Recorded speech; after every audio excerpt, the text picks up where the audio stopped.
இன்றைக்கு நாம் பார்க்கிறதான தலைப்பு என்னவென்றால் பரலோக ஐஸ்வர்யம். எல்லாம் சொல்ல பரலோக ஐஸ்வர்யம். நான் ரொம்ப தயாராயிட்டேன். ஒரு 3-4 வாரமாகவே நான் ரொம்ப ஆயத்தமாக இருக்கிறேன். ஆமென். ஏனென்றால் இதை பற்றி பேசும்போதெல்லாம் நாம் நிச்சயமாக ஆசீர்வதிக்கப்படுவோம். அல்ல ஏதோ ஒரு நோட்ஸ் எடுக்கிற ஒரு தருணம் இல்லை, இது ஆசீர்வாதத்துக்குள்ளாய் சென்று கொண்டு இருக்கிறதான தருணம். ஆமென். ஆகையினால் மிகுந்த எதிர்பார்ப்பு எனக்கு இருக்குது. கர்த்தர் அப்படியாக அற்புதமான காரியங்களை செய்து கொண்டு வருகிறார். சரி, வாசிப்போம். 9வது வசனம் 10வது வசனம் வாசிங்க. உன் பொருளாலும் உன் எல்லா திரையிலுடைய முதல் பலனாலும் கர்த்தரை கனம் பண்ணு, அப்பொழுது ஏங்க நம்ம காணிக்க கொடுக்கணுமா? கர்த்தர் ஏதோ அதை வைத்து ஏதோ ஒரு இரும்பில் ஒரு கேட்டோ இல்லைன்னா வெள்ளியில் ஒரு தட்டோ பரலோகத்தில் செய்வதற்காக அல்லையா. நாம் கர்த்தரை நம்முடைய ஐஸ்வர்யத்தினால் கனம் செய்யும் போது நம்முடைய ஐஸ்வர்யம் என்ன ஆகுமா? எழும்பும். ஹல்லேலூயா. ஆங்கில வேதாகமம் எவ்வளவு அழகா இருக்கு பாருங்க. And with the first fruit of all your increase, உங்களுடைய முதலுடைய எல்லா கனிகளை நீங்க தேவ சமூகத்தில் வைக்க வைக்க வைக்க என்ன ஆகுமா? உங்க வாழ்க்கையில் இருக்கிற ஐஸ்வர்யம் எல்லாம் பெருகி கொண்டே போகுமா? ஆமென். அடுத்த வசனம் வாசிங்க. 10வது வசனம். 10வது மறுபடியும். உன் களஞ்சியங்கள் பூரணமாய் நிரம்பும். எத்தனை பேர் நிரம்பல? சரியா பத்தல. கரெக்டு தானே? கோடீஸ்வரனுக்கும் பத்தல, காசு இல்லாத ஒரு கொஞ்சம் சின்ன வேலை செய்கிறவனுக்கும் பத்தல, அம்பானிக்கும் பத்தல, ஈலான் மஸ்குக்கும் பத்தல, கிறிஸ்தவனுக்கும் பத்தல. பத்தல என்பது எல்லாருக்கும், மனு கோத்திரத்தில் இருக்கிற எல்லாருக்கும் இருக்கிற பிரச்சனை. இருக்குதோ இல்லையோ அவன் பிரச்சனை பத்தல. கரெக்டாக தான் நான் சொல்றேன்.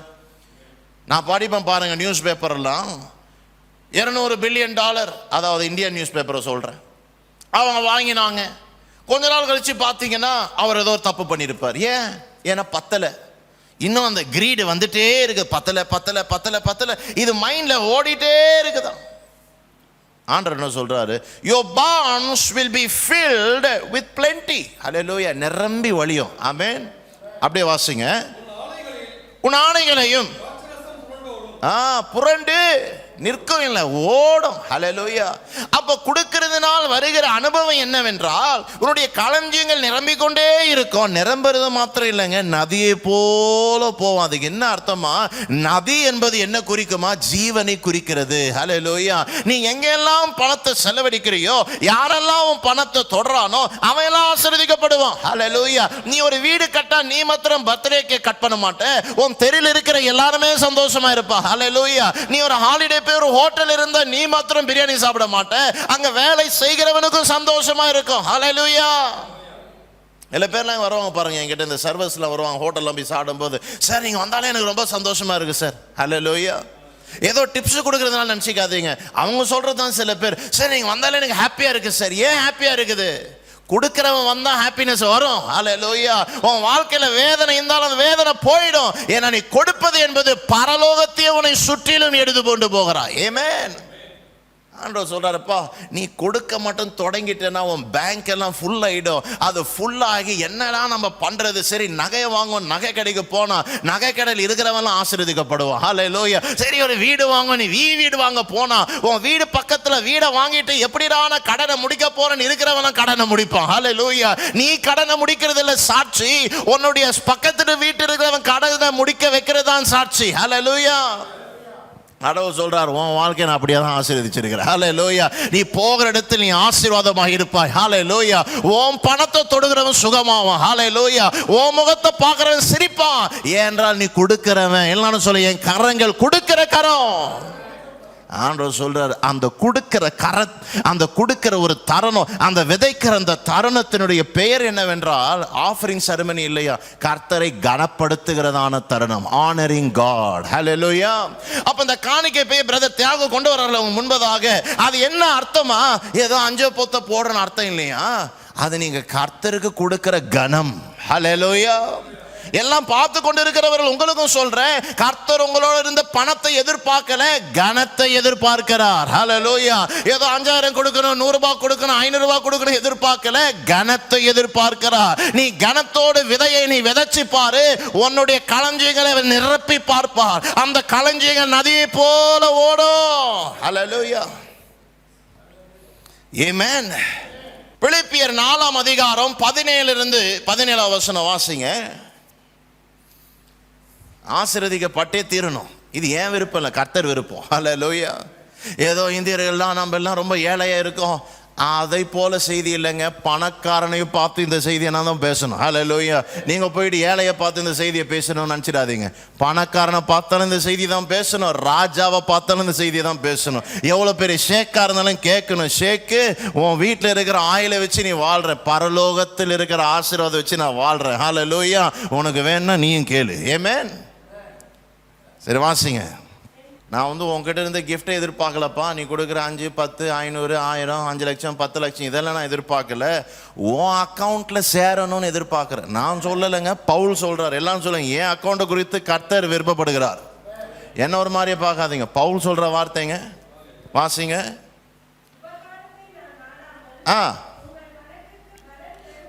உங்க கணக்கு எல்லாம் சொல்லுங்க, என் கணக்குக்கு பூஜ்யம் பெருகும்படி பவுல் ஆசைப்படுறாரு. 5-0 இருக்கிற ஒண்ணுக்கு அடுத்தது 5-0 இருக்கிற இடத்துல பவுல் ஆசைப்படுறாரு, இன்னும் 2-0 கூட்டணும்னு ஆசைப்படுறாரு. நான் ஆசைப்படலைங்க, அவர் ஆசைப்படுறார். ஹல்லேலூயா. சில பேருக்கு 1000 கூட இல்லை, பவுல் ஆசைப்படுறாரு, பக்கத்துல 10-0 ஆட் பண்ணணும்னு ஆசைப்படுறாரு. என்னுடைய நன்மைக்காக அல்ல, உங்களுடைய கணக்கு ஏறும்படி. எல்லாம் சொல்லுங்க, ஏறும்படி. வாசிங்க. பரிபூர்ணம் உண்டாயிருக்கிறது, உங்களால் அனுப்பப்பட்டவைகள். யாரை பார்த்து தெரியுமா பவுல் சொல்றாரு, உங்க கணக்கு கூட்டணும். உங்க கணக்கை பார்த்தா இயேசுவுக்கு 4-0 போடணும் தோணணும். நான் சொல்றேன், என்ன ஒரு மாதிரியே பார்க்காதீங்க. வசனத்தை இருக்கிறபடி படிச்சு லைட்டா எக்ஸ்பிளைன் பண்றேன், அவ்வளவுதான். சொந்தமா ஒரு செய்தியையோ எந்த புக்கையும் நான் வாசிக்கல, பிலிப்பியர் எழுதின புஸ்தகத்தை வாசிக்கிறவங்களுக்கு. ஆமே.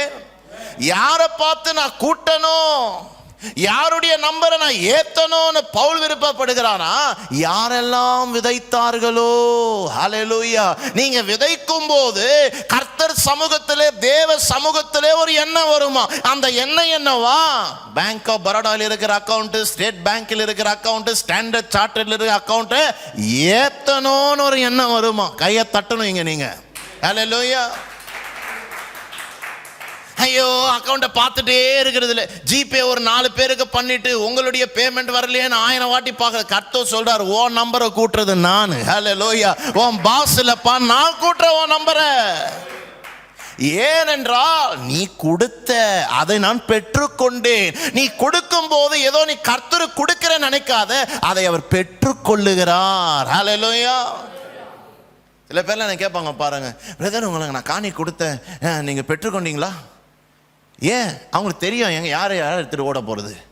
ஏன் இப்படி கேட்குறாங்களா, அவங்க மனசுல ஒரு சமாதானம். நீங்க தானே பெற்றுக்கொண்டீங்க. அதை தான் ஆண்டவர் சொல், நீ கொடுக்கறல்ல, யாரு காணிக்கை எடுக்கிறா, எந்த பாஸ்ட் எடுக்கிறா, இது எல்லாம் முக்கியமே இல்லைங்க. நீ கொடுத்தனா கர்த்தர் சொல், அதை நான் பெற்றுக்கொள்ளுகிறேன். ஹல்லேலூயா. சரி, கண்டினியூ பண்ணுங்க. அது எப்படி இருக்குதா, தேவனுக்கு பிரியமான உகந்த பலி ஆயிருக்குதா. வாசிங்க.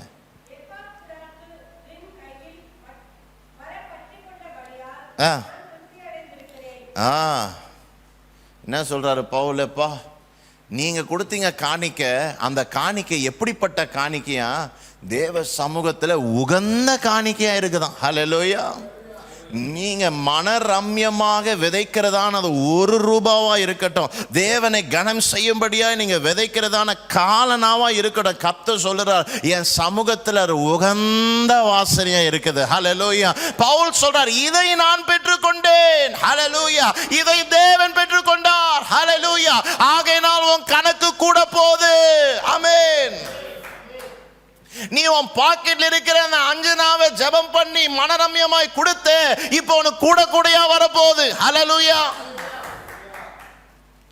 இப்போ சொல்றாரு பாருங்க பவுல், நம்ம எல்லாருக்கும் தெரிஞ்ச வசனத்தை சொல்றாரு, வாசிங்க. என் தேவன் தம்முடைய ஐஸ்வரியத்தின்படி. ஆண்டவர் சொல்லப்பா, நீ கொடுத்துட்டல்ல அந்த காலனா எட்டனா எதை நீ கொடுக்கணும்னு நினைச்சியோ தேவ பயத்தை நீ கொடுத்துட்டல, இனிமே உன் கணக்குன்னு உனக்கு ஒரு கணக்கே இல்லை. உன் கணக்கு கர்த்தருடைய அக்கௌண்ட். ஹல்லேலூயா. நம்பரை மாத்தல. இப்போ பவுல் ஃபர்ஸ்ட் என்ன சொல்றாரு? நம்பரை கூட்டுவேன்றாரு. பெற்றுக்கொண்ட பிறகு என்ன சொல்றாரு? அக்கௌண்ட்டையே மாத்துவேன்னு சொல்றாரு. ஹல்லேலூயா. நான் சொல்லலைங்க, இருக்கிற வசனத்தை இருக்கிறபடி வாசிச்சாலே இவ்வளவு விஷயம் இருக்குது. ஹல்லேலூயா. எல்லாம் நான் சம்பாதிக்கிறேன், நான் வேறு வச்சிருந்தேன், நான் வியாபாரம் பண்றேன், என் அக்கௌண்ட் 5 லட்சம் இருக்குது, 10 லட்சம் இருக்குது, இதை வச்சு நான் கோல்டு வாங்குறேன், நான் சில்வர் வாங்குறேன், டைமண்ட். ஆண்டவர் சொல்ல, எப்பா ஓ அக்கௌண்ட்டை வச்சு என்னால என் ராஜ்யத்தை கட்ட முடியாது. உனக்கு தேவையானது என் அக்கௌண்ட். ஹல்லேலூயா. நீ என் அக்கௌண்ட்ல வரணும்னா ஓ அக்கௌண்ட்டை கொஞ்சம் திறக்கணும். அங்க இருக்கிற கொஞ்சத்தை தேவ பயத்துல நீ விதைக்கணும். நீ விதைச்சிட்டனா நீ ஸ்டேட் பேங்க் ஆஃப் இந்தியால இருந்து ஹெவன்லி பேங்க்குக்கு போயிடுவே. ஹல்லேலூயா. புரியுதுங்களா? பவுல் பாருங்க எவ்வளவு ஆழமான செய்தியை சொல்றாரு பாருங்க. And my God shall supply all your need according to your job. சொல்லவே இல்லை, to according to his righteousness. Hallelujah. Amen. எவ்வளவு வருது பாத்தீங்களா விஷயம்? நம்ம வாழ்க்கை மாறணும், நம்முடைய எண்ணம் மாறணும். ஏதோ நம்ம பேங்க் அக்கௌண்ட் நம்மளுக்கு ஏன் ஆண்டவர் கணக்கு அக்கௌண்ட்டை கொடுத்துருக்கிறாருன்னா இருக்கிற அந்த 5-10 விதைக்கிறதுக்கு. ஹல்லேலூயா. அவர் ஏன் எல்லா தங்கத்தையும் வச்சிருக்கிறாருன்னா அவர் அக்கௌண்ட்லேருந்து நம்ம எடுக்கிறதுக்கு. ஹல்லேலூயா.